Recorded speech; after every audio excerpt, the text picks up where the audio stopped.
नमस्कार दोस्तों, OD motivation YouTube channel पर आप सभी का स्वागत है। अगर आप श्री कृष्ण के भक्त हैं तो कमेंट में जय श्री कृष्ण अवश्य लिखें और चैनल पर नया हो तो चैनल को जरूर सब्सक्राइब करें। तो चलिए दोस्तों, प्रारंभ करते हैं आज की प्रस्तुति। एक दिन स्वर्ग लोक में कर्म, भाग्य और बुद्धि यह तीनों चर्चा कर रहे थे कौन सबसे बड़ा है। कुछ दिन बीत गए लेकिन फिर भी यह तीनों इस बात का निर्णय नहीं कर पाए कि कौन बड़ा है।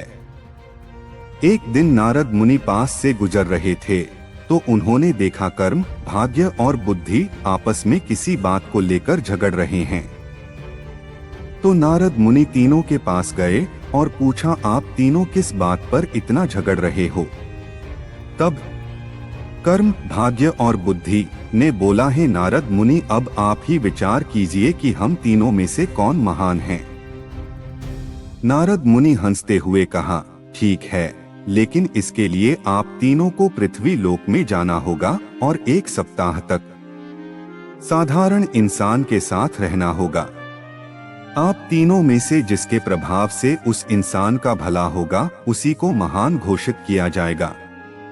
यह सुनकर तीनों पृथ्वी लोक में जाने के लिए राजी हो गए। जब तीनों पृथ्वी लोक में आए तो उन्होंने जंगल में एक गरीब इंसान को पेड़ काटते हुए देखा।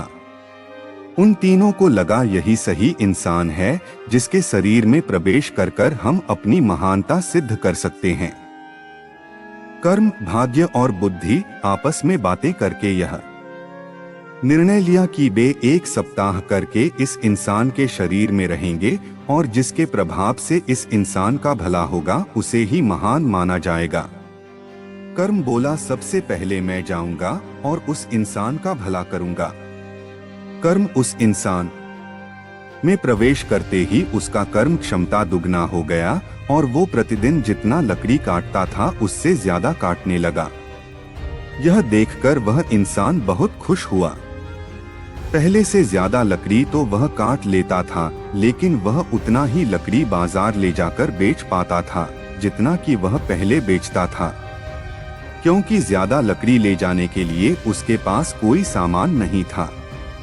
इसी तरह 7 दिन तक उसमें ज्यादा लकड़ी तो काट लिया लेकिन उन सब को बेच नहीं पाया और उसकी हालत में कोई सुधार नहीं आया।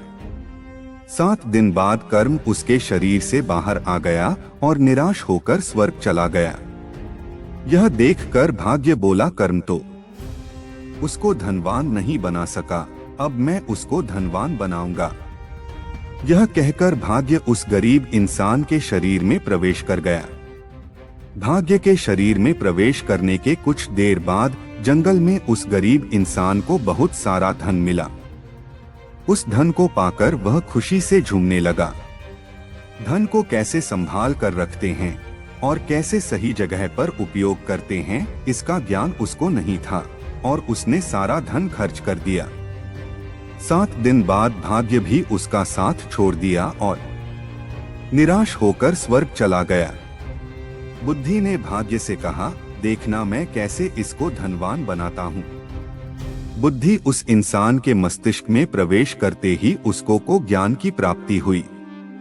उसने अपनी कुल्हाड़ी की धार तेज की और जंगल चला गया लकड़ी काटने। आज उसने पिछले दिन से कुछ ज्यादा लकड़ी काटी और सारे लकड़ी को एक रस्सी से बांधकर खींचते हुए बाजार ले गया। उसने पहले से आज थोड़ा ज्यादा पैसा कमाया और उस पैसे से उसने और एक कुल्हाड़ी खरीद ली। अब उसके पास 2-2 कुल्हाड़ी थे और जब लकड़ी काटते काटते एक कुल्हाड़ी का धार खत्म हो जाता था तो वह दूसरी कुल्हाड़ी के इस्तेमाल करके लकड़ी काटता। इससे वह पहले से बहुत ज्यादा लकड़ी काट पाता था। इन सब लकड़ियों को बेचकर वह पहले से ज्यादा पैसे कमाने लगा। अब उसके पास उस पैसे को सही जगह खर्च करने का ज्ञान था। देखते देखते 7 दिन में ज्ञान की मदद से उसने बहुत पैसे कमा लिया। 7 दिन बाद बुद्धि का समय खत्म हुआ और वह वापस स्वर्ग चला गया। स्वर्ग में जाकर बुद्धि, कर्म और भाग्य से बात कर ही रहा था उसी समय नारद मुनि उनके पास आए और पूछा, आप लोग धरती पर गए थे क्या? तब कर्म, बुद्धि और भाग्य नारद मुनि से कहते हैं, जी हाँ, हम लोग धरती पर गए थे।